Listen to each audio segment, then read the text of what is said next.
Mbalamusiza bannange olwaleero njagala kubalaga kyensomesa olubeerera. Omuti ng'olina ettaka naddala eriwera, omuti ye zaabu, kye kintu eky'obugagga obw'ensibo. Kati emiti gino nagisimba mu COVID.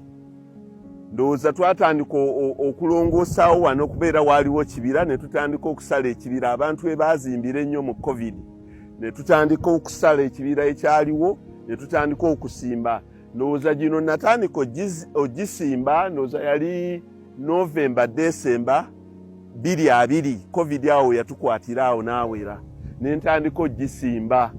Kati emiti gino mingi, kino bye bimu ku bibira bye nnina. Naye emiti gino mingi kuba okuva wano ogiraba gikkirira okuva wano we tutandikira okugenda wano ku luguudo luno straight line eri kilomita 1.5. Ne girooka giyingira munda kilomita ziri 6 n'obutundutundu 4. Kati emiti gino ntera okugisala mu myaka 2, gintwalira emyaka 2 okugisala, era n'okugisimba kintwalira emyaka 2. Kati twatandikira wano okusimba mu November ne December 2020. Kati giri ya myaka 3.5. Wegiwereza November okuweza emyaka 4, bw'ogisanga gikyaliwo ng'ogamba oyo omusajja mulimba. Kati ngenda nenze sisala kibira, tosobola kusala kibira kino kyonna lumu n'okimalawo. Tusala mpola mpola mpola mpola mpola mpola.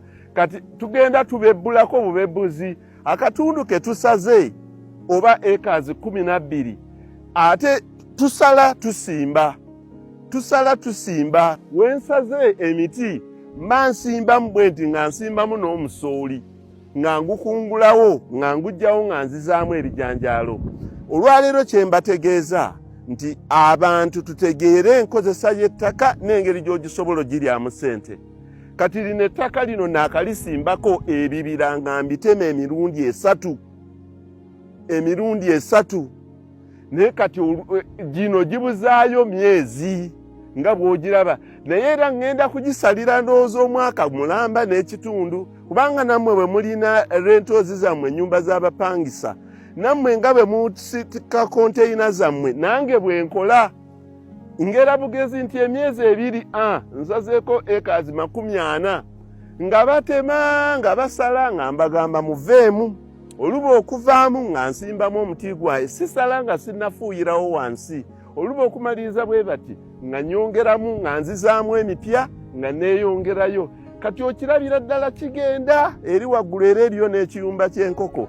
Essaawa eriba etuuse nga nkiteekamu kyekyo.